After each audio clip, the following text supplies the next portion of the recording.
बिस्मिल्लाहिर्रहमानिर्रहीम। अस्सलाम वालेकुम नाज़रीन, आप यूट्यूब चैनल देख रहे हैं। मैं इमरान खान हूँ। सबसे पहले शुरू करते हैं। राना सनाउल्लाह साहब ने एक स्टेटमेंट दिया है। स्टेटमेंट बड़ा दिलचस्प है। उन्होंने कहा कि नवाज़ शरीफ ने हमेशा मुज़ामत की सियासत की है।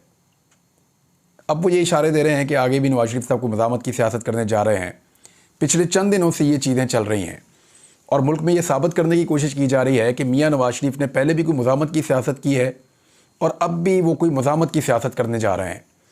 तो ज़रा इस स्टेटमेंट का पोस्टमार्टम कर देते हैं। कुछ फैक्ट्स आपके सामने रख देता हूँ मियाँ साहब की मुज़ामत के हवाले से, फिर खबरें आपको देनी है वो भी आपको देते हैं। मियाँ नवाज़ शरीफ साहब ने अपनी मुज़ामत का जो आगाज़ किया वो 80 की दहाई में जनरल जिलानी के साथ मुज़ामत करते हुए अपनी सियासत का उन्होंने आगाज़ किया था। इसी मुज़ामत के नतीजे में मियाँ नवाज़ शरीफ साहब पहले सूबाई वज़ीर बने और फिर ज़ियाउल हक़ साहब के इंतहाई करीब होते हुए उन्होंने अपनी सियासत की सीढ़ियाँ मुज़ामत के साथ चढ़ना शुरू कर दी। फिर एस्टेब्लिशमेंट की अनथक मेहनत के नतीजे में मियाँ नवाज़ शरीफ साहब मुज़ामत करते हुए वज़ीर आला पंजाब बन गए।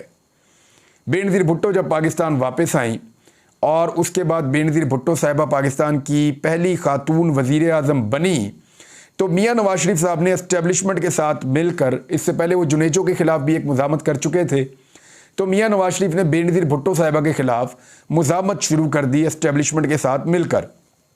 मियाँ साहब ने फ़ौजी अफसरान के साथ मिलकर IJI बनाई और IJI बनाने के बाद उसको बेनज़ीर भुट्टो के ख़िलाफ़ इस्तेमाल किया और शदीद मुज़ामत की बेनज़ीर की जमहूरी हुकूमत के ख़िलाफ़ एस्टेब्लिशमेंट के साथ मिलकर। बाद में एस्टेब्लिशमेंट की मदद से 9 सितारों के इंतखाबी निशान पे मियाँ साहब इलेक्शन लड़े और वज़ीर आज़म पाकिस्तान बन गए और शदीद मुज़ामत उन्होंने की वज़ीर आज़म पाकिस्तान बनने के लिए। बेनज़ीर भुट्टो जब दोबारा इक़्तिदार में आई तो दोबारा उनके खिलाफ एस्टेब्लिशमेंट के साथ मिलकर मियाँ नवाज़ शरीफ साहब ने मुज़ामत की और बेनज़ीर भुट्टो साहिबा को दूसरी मरतबा भी घर भेज दिया। मियाँ साहब एस्टेब्लिशमेंट की मदद से मुज़ामत करते हुए 2/3 अक्सरियत के साथ पाकिस्तान के वज़ीर आज़म बन गए दूसरी मरतबा। अब मियाँ नवाज़ शरीफ साहब की हुकूमत थी और असल मुज़ामत करने का वक्त आ चुका था। मियाँ साहब अमीरुल मोमिनीन बनना चाहते थे, लेकिन हुआ ये कि परवेज़ मुशर्रफ साहब के साथ इनका फड्डा हुआ। मियाँ साहब किसी और को आर्मी चीफ लगाना चाह रहे थे। परवेज़ मुशर्रफ साहब ने इक़्तिदार का तख्ता उलट दिया, मियाँ साहब को जेब में डाल दिया और ख़ुद इक़्तिदार पर कब्ज़ा कर लिया। यहाँ मियाँ साहब को मुज़ामत करनी चाहिए थी, तो मियाँ साहब ने ज़बरदस्त मुज़ामत की और मुज़ामत करते हुए एक डील की, गारंटियाँ दी, खतूत दिए और उसके बाद मियाँ साहब शदीद मुज़ामत करते हुए सऊदी अरब रवाना हो गए। सऊदी अरब में मियाँ नवाज़ शरीफ साहब ज़्यादा देर मुज़ामत नहीं कर पाए और उनको मज़ीद मुज़ामत के लिए बरतानिया की ठंडी हवाओं में जाना पड़ा। मियाँ साहब बरतानिया पहुँच गए मुज़ामत करते हुए और वहाँ पे काफ़ी लंबा अरसा बरतानिया के जो अपार्टमेंट्स हैं लंदन के, उनके अंदर मुज़ामत करते रहे।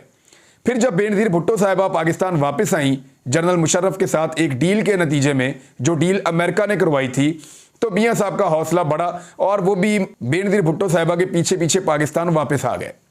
अब मियाँ साहब ने एक नई तरह की मुज़ामत शुरू की। 2008 में पाकिस्तान पीपल्स पार्टी को इक़्तिदार मिला तो नवाज़ शरीफ साहब ने दोबारा एस्टेब्लिशमेंट के साथ मिलकर पीपल्स पार्टी की हुकूमत के खिलाफ मुज़ामत शुरू कर दी। मेमो गेट स्कैंडल में शदीद मुज़ामत करते हुए मियाँ नवाज़ शरीफ साहब काला कोट पहनकर अदालत जा पहुंचे और आसिफ अली जरदारी और यूसुफ रज़ा गिलानी के खिलाफ ज़बरदस्त मुज़ामत की। यूसुफ रज़ा गिलानी को मियाँ नवाज़ शरीफ साहब और अदालत में उनके साथ जो सलूक हो रहा था उसके नतीजे में, वो जो शदीद मुज़ामत हो रही थी उसके नतीजे में उनको घर जाना पड़ा और मियाँ नवाज़ शरीफ साहब ने मुज़ामत का ये तमगा भी अपने सीने पर सजा लिया। उसके बाद मियाँ नवाज़ शरीफ साहब की अपनी हुकूमत आ गई और मियाँ नवाज़ शरीफ साहब की हुकूमत ख़त्म हो गई करप्शन के केसेस के ऊपर। शाहिद खान अब्बासी की हुकूमत आई, मियाँ नवाज़ शरीफ साहब ने मुज़ामती बयानिया अपनाया। एक मियाँ साहब ने कहा कि मुझे क्यों निकाला, दूसरा मियाँ नवाज़ शरीफ साहब ने कहा कि वोट को इज्जत दो। मियाँ नवाज़ शरीफ साहब वो वाहिद मुज़ामती लीडर हैं जिनकी हुकूमत पंजाब में थी और वफाक से उनको शिकवा था, यानी उनको शिकवा इस्लामाबाद वालों या रावलपिंडी वालों से था। एस्टेब्लिशमेंट से मियाँ साहब को शिकवा था। मियाँ साहब ने रावलपिंडी इस्लामाबाद से रैली निकाली और अपने घर चले गए मुज़ामत करते हुए। ये भी मुज़ामत की तारीख का एक अनोखा वाक़या है। होना तो ये चाहिए था कि अपने घर से निकल के उस तरफ जाते मुज़ामत करते हुए, लेकिन मियाँ साहब ने मुज़ामत उल्टी कर दी और उल्टी मुज़ामत ऐसे की मियाँ साहब ने कि इस्लामाबाद से रैली लेकर वापस लाहौर चले गए। ये थी मियाँ साहब की मुझे क्यों निकाला मुज़ामत। उसके बाद वोट को इज्जत दो की मुज़ामत करते हुए मियाँ साहब जो हैं वो जेल चले गए। जेल में मियां साहब ज्यादा देर मुजामत नहीं कर पाए और फिर मियां नवाज शरीफ साहब ने एक डील की। उस डील के नतीजे में 2019 में मियां नवाज शरीफ साहब दोबारा मुजामत करने के लिए बरतानिया चले गए। वहां मियां नवाज शरीफ और यहां पे उनकी औलाद बिल्कुल खामोश हो चुकी थी, इनके ट्विटर बंद हो चुके थे। बहुत कम कभी कोई बात मनवानी होती थी तो एक आधा स्टेटमेंट दे देते थे। ये खामोश मुजामत कुछ अरसा जारी रही और उसके बाद इमरान खान साहब की हुकूमत के खिलाफ या उस हुकूमत को गिराने के लिए बकौल मौलाना फजलुर रहमान और बहुत सारे ऐसे लोग जो अब पीडीएम का हिस्सा हैं, उन लोगों ने अब गवाही दे दी है कि उस वक्त एस्टेब्लिशमेंट ने जब ग्रीन सिग्नल दिया कि इमरान खान साहब की हुकूमत को गिरा दिया जाए तो एक मरतबा फिर मियां नवाज शरीफ साहब ने एस्टेब्लिशमेंट के साथ मिलकर मुजामत का मोर्चा संभाल लिया। फिर इमरान खान साहब की हुकूमत गिर गई और मियां नवाज शरीफ साहब की पाकिस्तान में हुकूमत आ गई। मियां नवाज शरीफ साहब के भाई को वजीर आजम पाकिस्तान बनाया गया और मियां नवाज शरीफ के भाई ने पाकिस्तानी अवाम के खिलाफ शदीद तरीन मुजामत की। पाकिस्तान की तारीख में जबर और फस्तायत की नई मिसालें कायम की, लोगों को बहुत बड़े पैमाने पर गिरफ्तार किया और पाकिस्तानी अवाम के खिलाफ महंगाई की सूरत में, गुर्बत की सूरत में, बेरोजगारी की सूरत में और बैड गवर्नेंस की सूरत में बदतरीन किस्म की मुजामत इन्होंने की है। फिर मियां नवाज शरीफ साहब जब बाहर से बैठ के उनका मुजामत से दिल नहीं भरा तो फिर उन्होंने कुछ यकीन दहानियों के साथ कि उनको पाकिस्तान का वज़ीर आज़म भी बनाया जाएगा, इमरान खान को जेल में भी डाला जाएगा और बहुत सारी चीज़ें ऐसी की जाएंगी कि मियां साहब वज़ीर आज़म पाकिस्तान बनने के रास्ते में उनकी सारी रुकावटें दूर हो जाएंगी। तो मियां साहब उन यकीन दहानियों के साथ पाकिस्तान में दोबारा मुजामत करने के लिए वारिद हुए। अब मियां नवाज शरीफ साहब पाकिस्तान पहुंच चुके थे और अवाम के खिलाफ उनकी मुजामत जारी थी। मुजामत इस कदर शदीद थी कि मियां साहब ना तो जलसा कर पा रहे थे, ना रैली कर पा रहे थे, ना कोई जुलूस निकाल पा रहे थे। तो मियां साहब बड़ी मुश्किल से अवाम के खिलाफ अपनी मुजामत जारी रखे हुए थे। फिर हमने देखा कि कैसे मुजामत की गई, कागजात छीने गए, बंदे अगवा किए गए, बंदों की वफादारियां तब्दील करवाई गई, कैंडिडेट्स उठा लिए गए, किस कदर बदतरीन धांधली हुई। ये मियां साहब ने एक ज़बरदस्त मुजामत की मिसाल कायम करते हुए दोबारा अपने भाई को वज़ीर आज़म और अपनी बेटी को वज़ीर आला पंजाब बना दिया। ये है मियां नवाज शरीफ साहब की टोटल मुजामत जिसमें वो खुद वज़ीर आज़म नहीं बन सके। आज वही मियां नवाज शरीफ मुजामत की एक नई तारीख रकम कर रहा है। कैसे? खवातीन को और कमजोरों को जेलों में बंद रख के, पाकिस्तानी शहरियों के ऊपर जुल्म और सितम के पहाड़ तोड़कर, ये अपनी अना को तस्कीन देने के लिए अब एक और मुजामती बयानिया जो है उसको चला रहे हैं। लोग बेवकूफ़ नहीं है राणा सनाउल्लाह साहब या मियां नवाज शरीफ साहब, लोग बेवकूफ़ नहीं है, वो आपको पहचान गए हैं, आपको जानते हैं। अगर आपने मुजामत करनी है तो आज आप लोगों का मैंडेट उनको वापस करें, आप अपनी शिकस्त तस्लीम करें, आप हुकूमत को छोड़ दें, अवाम के बीच में आए, शायद आपकी इज्जत बहाल होना शुरू हो जाए। लेकिन इस वक्त आप जो कर रहे हैं यास्मीन राशिद के साथ, जो आप कर रहे हैं सनम जावेद के साथ, जो आप कर रहे हैं आलिया हमजा के साथ, ये जुल्म तारीख के अंदर लिखा जा रहा है। उन खवातीन को आप अभी तक नहीं तोड़ पाए। आपको मुजामत की अलिफ बे का भी नहीं पता। जिस वक्त जरा सी हवा डील की चलती थी ना तो 2-2, 3-3 महीने मरियम नवाज का ट्विटर बंद हो जाता था। आज तक एक तस्वीर आप रोती हुई सनम जावेद की नहीं निकाल पाए, आलिया हमजा की नहीं निकाल पाए। वो आज भी इमरान खान का सूट पहनकर जेल से निकलकर पेशी के लिए आई थी। आलिया हमजा जो है उन्होंने आज भी अपने हाथ के ऊपर इमरान खान का नाम और पीटीआई लिखा हुआ है। देखें, अब ये खवातीन जो हैं इन्होंने मुजामत की एक मिसाल कायम की है और ये एक नई तारीख लिख रही हैं पाकिस्तान में। इनके ऊपर जो मुकदमात बने वो सब जानते हैं कि बहुत ज़्यादा मुकदमात बन गए हैं। जो रियल इनके ऊपर मुकदमा एक आधा हो सकता था उसके अंदर इनको कानूनी रिलीफ मिल सकता था, लेकिन इतने ज़्यादा मुकदमात जब बने हैं तो फिर बहुत सारे सवालात पैदा हो गए हैं। इन खवातीन की जो एक तस्वीर आती है ना वो सारी की सारी टिकटॉक वाली मेहनत पे पानी फेर देती है। यानी ये जो पंजाब हुकूमत है या वफाकी हुकूमत है, बड़ी मेहनत से कैमरामैन लगा के, एंगल्स बना के, मूड बना के, बहुत सारी जो है वो इन्वेस्टमेंट करके, बड़ी मुश्किलों से स्लो मोशन, सिनेमैटिक, पता नहीं क्या कुछ म्यूज़िक डाल के ये बड़ी मुश्किल से अपने टिकटॉक तैयार करते हैं कि किसी तरह हम पब्लिक में मकबूल हो जाएं। उधर से सनम जावेद की, आलिया हमजा की एक फ़ोटो आती है या यास्मीन राशिद साहिबा गाड़ी में से ऐसे यूं करती हैं, वो सारी की सारी मेहनत पे पानी फिर जाता है। ये तो हालात हैं। ये होती है मियां साहब मुजामत। आप लोग तो 2-2, 3-3 महीने ट्विटर बंद कर देते हैं, 6-6 महीने आप स्टेटमेंट देना बंद कर देते हैं। ऐसी जबरदस्त आपने मुजामत की है। जब आप जेल में जाते हैं आप मुल्क छोड़ के भाग जाते हैं पाकिस्तान से बाहर। कभी आपने आज तक हिसाब किताब ही नहीं दिया कि आपके पास से ये सारी दौलत आई कहां से, ये सारी जायदादें आपने बनाई कैसे। तो राणा सनाउल्लाह साहब ने ये क्यों कहा कि मुजामत, देखिए मियां नवाज शरीफ को ये समझ आ गया कि पब्लिक उनसे अब नफरत कर रही है और उनकी जमात से, उनके लोगों से नफरत कर रही है। ऐसी सूरत हाल में उनके पास एक ही रास्ता है कि वो मुजामत वाला बयानिया दोबारा अपनाएं कि मैं एंटी एस्टेब्लिशमेंट हूं, मैं बड़ा खिलाफ हूं एस्टेब्लिशमेंट के, एस्टेब्लिशमेंट ने मेरे साथ ज्यादती की है।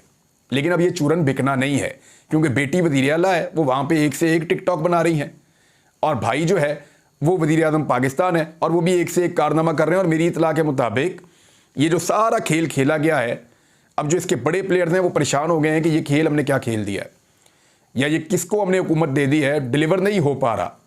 मोहसिन नकवी के साथ इनके अलग फड्डे पड़े हुए हैं, और मोहसिन नकवी साहब जो हैं वो इनको नाको चने चबवा रहे हैं, और वो चबवा भी सकते हैं, इस वक्त उनकी ताकत है। राणा सनाउल्लाह ने अपने मुंह से कहा कि उनकी बड़ी मेहरबानी, वो हमें आंखें ना दिखाएं, उनसे हम मिन्नत ही कर सकते हैं। तो ये जनाब इनकी मुजामत की टोटल दास्तान है। अगर आज भी मुजामत करनी है तो तरीका वही है मुजामत करने का कि अवाम के अंदर जाएं और अवाम को सच बताएं कि आपको मैंडेट नहीं मिला। अब आ जाए इस बात के ऊपर, मैंने आपको बताया था कि मियाँ साहब का मुंह लगाने का इनको बहुत शौक है। पब्लिक मनी के ऊपर मियाँ साहब का चेहरा फिट कर देते हैं, कभी आटे के थैले के ऊपर, कभी किसान कार्ड के ऊपर, कभी किसी और चीज़ के ऊपर।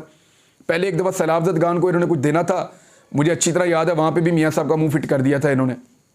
बड़ी ज़्यादती है। अब जब बड़ा ऐसा करेगा ना तो छोटे भी खराब होंगे।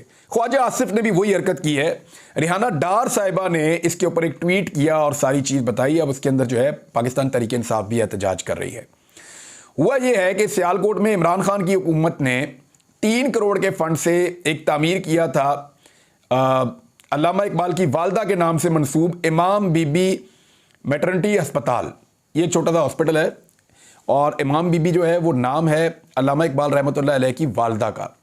उनके नाम के ऊपर सियालकोट में, क्योंकि वहाँ के रहने वाले थे अल्लामा इकबाल रहमतुल्लाह अलैह शायर मशरिक, तो उनकी वालदा के नाम के ऊपर एक हॉस्पिटल जो है वो लेडी ख़वातीन का वहाँ बनाया गया था। तो पाकिस्तान तहरीक इंसाफ ने करोड़ों रुपया लगा के इसको बनाया था और उनके नाम पे रखा था, इसको इमरान खान के नाम पे नहीं रखा था। लेकिन आप ये देखें कि कई अस्पताल लाहौर में या सराउंडिंग में ऐसे हैं जो नवाज शरीफ अस्पताल के नाम से है, सरकारी पैसा लगा हुआ है नवाज शरीफ अस्पताल के नाम से। पार्क है उसका नाम नवाज शरीफ पार्क, यानी अपने नाम को इस्तेमाल करते हैं, अपने नाम को बढ़ाने के लिए सरकारी पैसा इस्तेमाल करते हैं। जब नवाज शरीफ ने ये वाला गंद मारा ना, ये वाली हरकतें की, तो फिर ख्वाजा आसिफ कैसे पीछे रह सकते हैं। ख्वाजा आसिफ साहब ने क्या किया कि इमाम बीबी मैटरनिटी अस्पताल का नाम तब्दील करके ख्वाजा सफदर मैटरनिटी अस्पताल उसका नाम रख दिया अपने बाप के नाम के ऊपर। यानी आप अंदाज़ा करें कि ख्वाजा आसिफ ने अल्लामा इकबाल रहमतुल्लाह अलैह की वालदा का नाम हटाकर अपने वालिद का नाम उस अस्पताल के ऊपर ऐसे तख्ती लगवा दी ले जाके। ये जनाब इनकी मेंटेलिटी है। ये उनसे भी नफरत करते हैं जिन्होंने पाकिस्तान बनाया था। यानी जो अल्लामा इकबाल की बहू के साथ इन्होंने किया, इनके अपने दौरे हुकूमत में हुआ, वो भी पाकिस्तान की तारीख का एक हिस्सा है बदकिस्मती से। लेकिन इन्होंने ये सारा कुछ किया है। नए से नए रिकॉर्ड बन रहे हैं नाजरीन। एक और चीज़ मैं आपके साथ शेयर कर देता हूँ, खबर ये बड़ी है। खबर ये है कि जो मरकज़ी तंजीम है ताजरान की, उन्होंने मरकज़ी तंजीम ताजरान पाकिस्तान ने चमन बॉर्डर पर आमदरफ्त के लिए वीज़ा की शर्त ख़त्म करने का मुतालबा किया और ईद के बाद इस्लामाबाद की तरफ मार्च करने की धमकी दी है। अच्छा, ये ताजर जो हैं वो उनके मुतालबात कुछ जायज़ हैं और कुछ मुतालबात ऐसे हैं जिनके ऊपर डिस्कशन होनी चाहिए। मुझे ऐसा लगता है कि जो पाकिस्तान के बॉर्डर्स हैं टूवर्ड्स अफ़गानिस्तान या ईरान, उनको ज़्यादा सिक्योर होना चाहिए और स्मगलिंग की रोकथाम होनी चाहिए। कई लोग जो हैं वो स्मगलिंग से बहुत पैसा बनाते हैं, उनकी जेबें गर्म होने का सिलसिला बंद होना चाहिए, स्मगलिंग बंद होनी चाहिए और ताजरों के साथ बैठकर एक मैकेनिज़्म बना लेना चाहिए। और ये हो सकता है, कंप्यूटर का दौर है, स्मगलिंग को रोकने के लिए हम 10 चीज़ें कर सकते हैं, लेकिन उसके लिए विल की ज़रूरत है। एक और खबर जो है, तारीख में पहली मरतबा ऐसा हुआ है कि इक्तसादी राब्ता कमेटी के इजलास की कार्रवाई खुफिया रखने का फैसला किया गया है।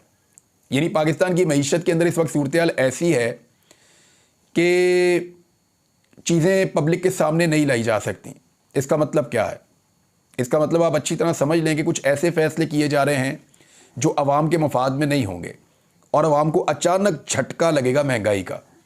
वर्ल्ड बैंक पहले ही कह चुका है कि पाकिस्तान के अंदर 50 साल की रिकॉर्ड महंगाई कर दी है इस हुकूमत ने, मुजामत करते करते ना, मुजामत कहते हैं हम करते हैं, अवाम के खिलाफ मुजामत कर रहे हैं। तो तारीख में पहली मरतबा इक्तसादी राब्ता कमेटी के इजलास की कार्रवाई जो है वो खुफिया रखने का फैसला किया गया है।